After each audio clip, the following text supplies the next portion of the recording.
NEET का form out हो चुका है, जैसा कि आप सब लोग जानते हो। 7 फरवरी यानी शाम को फॉर्म आउट हुआ था। मैंने आपको तुरंत अपडेट दी थी जब भी फॉर्म आउट हुआ था। सो आप फॉर्म भर सकते हो, लेकिन फॉर्म बहुत सावधानी से भरना है बच्चों। कोई गड़बड़ी आपको नहीं करनी है फॉर्म भरने में। पेमेंट से रिलेटेड बहुत सारी प्रॉब्लम्स आती है। पेमेंट से रिलेटेड क्या क्या प्रॉब्लम आ सकती है आपको, वो सारी प्रॉब्लम्स मैं आपको बताती हूँ, ताकि आपका पेमेंट फंसे ना। और अगर फंस जाएगा तो क्या आपके पास सॉल्यूशन होगा, वो सारे रास्ते मैं आपको बताती हूँ। ध्यान से सुनो, let's go.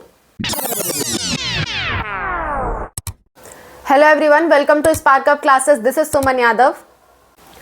NEET application form, NEET का जो एप्लीकेशन फॉर्म है वो 7 फरवरी से 7 मार्च के बीच आपका ओपन है। आप बीच में फॉर्म भर सकते हो। ना ही बहुत पहले दिन आपको भरने की जरूरत है, ना ही बहुत लास्ट दिन आपको भरने की जरूरत है। 2-4 दिन रुक जाओ, 5 दिन रुक जाओ, हर चीज समझ लो, देख लो, उसके बाद फॉर्म भरो। ठीक है, मेरा आपको यही सजेशन होगा। इससे पहले मैं आपको कास्ट सर्टिफिकेट पे भी वीडियो बना दी हूँ कि आपका पास अगर नहीं है तो आप कैसे बनाओगे। और अपार आईडी पे अनूप सर ने तो बहुत पहले ही वीडियो बना रखा था कि कैसे बनाना है।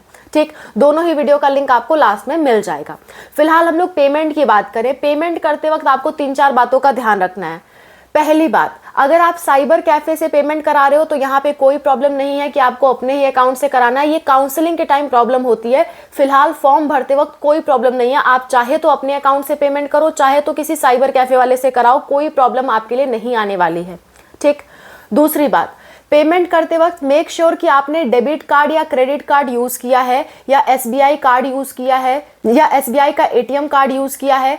इस तरह का कार्ड आप यूज करोगे तो आपके पेमेंट फंसने के चांसेस बिल्कुल ही नेग्लिजिबल होते हैं। लेकिन कई बार जो यूपीआई द्वारा पेमेंट की जाती है, गूगल पे, फोन पे, वो कई बार फंस जाती है। सो आप कोशिश करो, मैं नहीं कहती कि हाँ आपको यही करना ही है, लेकिन आप कोशिश करो अगर कार्ड से पेमेंट कर सकते हो तो उससे आसानी से आपका पेमेंट हो जाएगा। ठीक है। तीसरी बात, पेमेंट करते वक्त आपको बहुत ध्यान रखना है कि जब आप पेमेंट कर रहे हो तो उस समय आपका इंटरनेट कनेक्शन बहुत ही स्ट्रांग हो, अच्छा हो। ऐसा नहीं कि फंस के इंटरनेट चल रहा है उसी समय आप पेमेंट कर दो, तो पेमेंट फंस सकता है बच्चों। इसलिए आप उस समय अपना पेमेंट करें जब नेटवर्क सही चल रहा हो, या फिर वाईफाई वगैरह यूज कर रहे हो तो उस समय अपना पेमेंट दो। नहीं कर पा रहे हो तो साइबर कैफे पे कॉन्टैक्ट करो, कोई लापरवाही मत करो। 1600-1700 आसान बात नहीं होती है, मैं समझ सकती हूँ।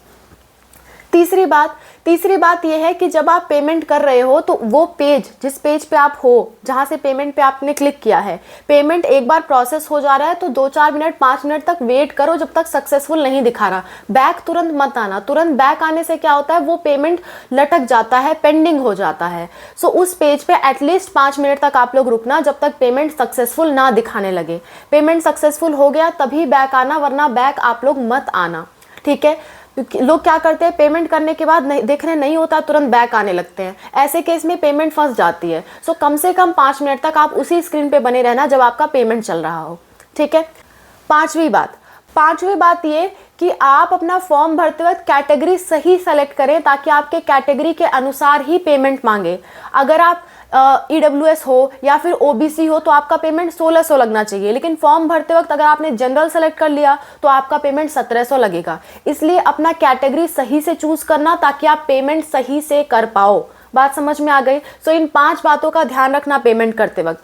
अब मैं आपको एक और बात बताती हूँ कि मान लो बाई चांस आपका पेमेंट किसी तरह फंस गया, किसी भी वजह से आपका पेमेंट फंस गया, तो पेमेंट फंसने के बाद कम से कम 3 दिन आपको वेट करना होता है। या तो वो सक्सेसफुल हो जाएगा पेमेंट, या तो 3 दिन में आपको रिफंड आ जाएगा। जनरली ऐसा ही प्रोसेस होता है। बाकी तो एनटीए मालिक है, वो जाने वो क्या करेंगे, लेकिन जनरल प्रोसेस यही होती है कि पेमेंट फंस जाने पे आपको 3 दिन का वेट करना होता है। सो मेक श्योर कि पेमेंट आप लास्ट डेट को मत करो। लास्ट डेट को पेमेंट करोगे तो 99% चांस होता है पेमेंट फंसेगा। लास्ट डेट में पेमेंट बहुत फंसती है, कोई भी वेबसाइट हो।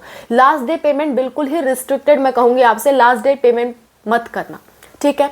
कम से कम 4-5 दिन पहले, 7 दिन पहले आप अपना फॉर्म कंप्लीट कर लेना। यानी कि 1 मार्च तक आप कोशिश करो कि अपना फॉर्म कंप्लीट करके पेमेंट कर दो, ताकि फंसे भी तो आपके पास मौका रहे पेमेंट रिफंड आने का। बात समझ में आ गई?